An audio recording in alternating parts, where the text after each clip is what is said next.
ಮನೆ ಮಹಾಲಕ್ಷ್ಮಿ ಯೋಜನೆ ಕಾರ್ಯಕ್ರಮವನ್ನು ಜಾರಿಗೆ ತಂದೆವ್ರಿ. ಈ 15 ಆಗಸ್ಟ್ ರಿಂದ ಯಾರು ಹೆಣ್ಣು ಮಕ್ಕಳು ಮೊದಲು ಈ ಹೆಣ್ಣು ಮಗು ಜನನ ಆಗುತ್ತದೆ, ಅವರೊಂದು ಸರ್ಕಾರ ದವಾಖಾನೆಯಿಂದ ನಾವು ದೃಢೀಕರಣ ಪತ್ರ ತೆಗೆದುಕೊಂಡು ಅವರಿಗೆ ಮೊದಲು ಹೆಣ್ಣು ಮಗು ಹುಟ್ಟಿದರೆ ಅವರಿಗೆ ನಾವು ನಮ್ಮ ಸ್ವಂತ ಸಂಪನ್ಮೂಲ ಅಂದರೆ ನಾವು ಒಂದು ವರ್ಷದಲ್ಲಿ ಎಷ್ಟು ನಾವು ಟ್ಯಾಕ್ಸ್ ಕಲೆಕ್ಷನ್ ಅಂದರೆ ತೆರಿಗೆ ವಸೂಲಾತಿಯನ್ನು ಮಾಡ್ತೀವಲ್ಲ, ಅದರಲ್ಲಿ 5% ಹಣವನ್ನು ನಾವು ಈ ನಮ್ಮ ಜನರಿಗೆ, ನಮ್ಮ BPL ಪಡಿತರ ಚೀಟಿ ಹೊಂದಿರತಕ್ಕಂಥ ಜನರಿಗೆ, ಹೆಣ್ಣು ಮಕ್ಕಳಿಗೆ ಒಂದು ಅನುಕೂಲ ಆಗಲಿ ಮತ್ತು ಮುಂದಿನ ಹೆಣ್ಣುಮಕ್ಕಳ ಭವಿಷ್ಯಕ್ಕೆ ಒಂದು ಉಜ್ವಲ ಆಗಲಿ, ಹೆಣ್ಣು ಇದು ಭ್ರೂಣ ತಡೆಗಟ್ಟೆ ಏನಿಲ್ಲ ಇದೊಂದು ಬಂದ್ ಆಗಲತ್ತಂದು ಈ ಹಣವನ್ನು ಕೊಟ್ಟ ಒಂದು ಪ್ರೋತ್ಸಾಹನ ಕೊಡ್ಬೇಕಂತಂದು ನಮ್ಮ ಒಂದು ಕಮಿಟಿ ಇದು ಮಾಡ್ಕೊಂಡು ನಾವು ಮಾಡಿದ್ದೀವಿ.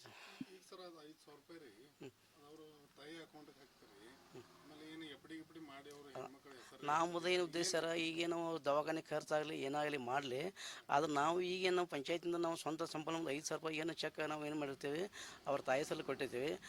ನಾವೊಂದು ಏನು ಮನವರಿಕೆ ಹೇಳ್ತೇವೆ ರೀ, ಈ 5,000 ರೂಪಾಯಿನ ನೀವು ಮಗುವಿನ ಹೆಸರು ಇಡ್ರಿ, ಅದು ಎಪ್ಪಡಿ ಇಟ್ಟಂದ್ರೆ ನಾಳೆ ಮಗುವಿನ ಅನುಕೂಲ ಐತಿ, ಮುಂದೆ ಶಾಲೆಗೆ ಆಗಲಿ ಒಂದು ಮದುವೆ ಆಗಲಿ ಯಾವುದೇ ಒಂದು ಮಗುವಿನ ಒಳ್ಳೆಯದಕ್ಕೆ ಆಯ್ತಿ. ಈ ಉದ್ದೇಶದಿಂದ ನಾವು ಮಾಡಿದ್ವಿ ಸರ್. ಇನ್ನೂ ಸರ್ ಕೊಟ್ಟಿಲ್ಲ, ಈಗ ಮೊನ್ನೆ 15 ಆಗಸ್ಟ್ ನಾವು ಪ್ರಾರಂಭ ಮಾಡಿದ್ವಿ ಸರ್. ಇನ್ನೂ ಯಾರು ವರ್ಷಕ್ಕೆ ಒಂದು 10 ಅಂದಾಜು ನಾವು ಲೆಕ್ಕ ಒಂದು 10-12 ಜನ ಹೆಣ್ಮಕ್ಳು ಹುಟ್ಬೋದು. ಅಷ್ಟಾದ 10 ನಾವು ಒಂದು 1 ಲಕ್ಷ 2 ಲಕ್ಷ ತನಕ ನಾವು ಇದನ್ನು ನಾವು ಕೊಡ್ಬೋದು, ನಮ್ಮ ಸ್ವಂತ ನಮಗೆ ಕೊಡ್ಬೋದು. ಕೊಟ್ಟರೆ ನಮಗೊಂದು ಖುಷಿ ಐತಿ. ಯಾಕಂದ್ರೆ ಈಗ ಕೆಲವೊಂದು ಬಡವರು ಇರ್ತಾರೆ, ಕೆಲವೊಂದು ಶ್ರೀಮಂತರಿಗೆ ಯಾರಾದರೂ ಹೆಲ್ಪ್ ಮಾಡ್ತಾರೆ. ಆದರೆ ಬಡತನ ಇರ್ತಕ್ಕಂಥ ಕೂಲಿ ಜಾಗ ಮಾಡ್ತಕ್ಕಂಥ ಜನರಿಗೆ ನಾವು ಇದನ್ನು ಒಂದು ನಮ್ಮ ಸ್ವಂತ ಸಂಪಾದನೆ ಕೊಡ್ಬೇಕಂತಂದು ನಮ್ಮ ಇದರಿಂದ ನಾವು ಖುಷಿಯಿಂದ ನಮ್ಮ ಪಂಚಾಯತಿಯಲ್ಲಿ ಇದನ್ನು ಸ್ವಂತ ಸಂಪೂರ್ಣ ಅನುದಾನದಲ್ಲಿ ಖರ್ಚಾಕಿ ಇದನ್ನು ನಾವು ಅವರಿಗೆ ತಾಯಿ ಹೆಸರಿಗೆ ಇದನ್ನು ನಾವು ಕೊಡಬೇಕಂತಂದು ಒಂದು ಉದ್ದೇಶ ಇದೆ ಸರ್.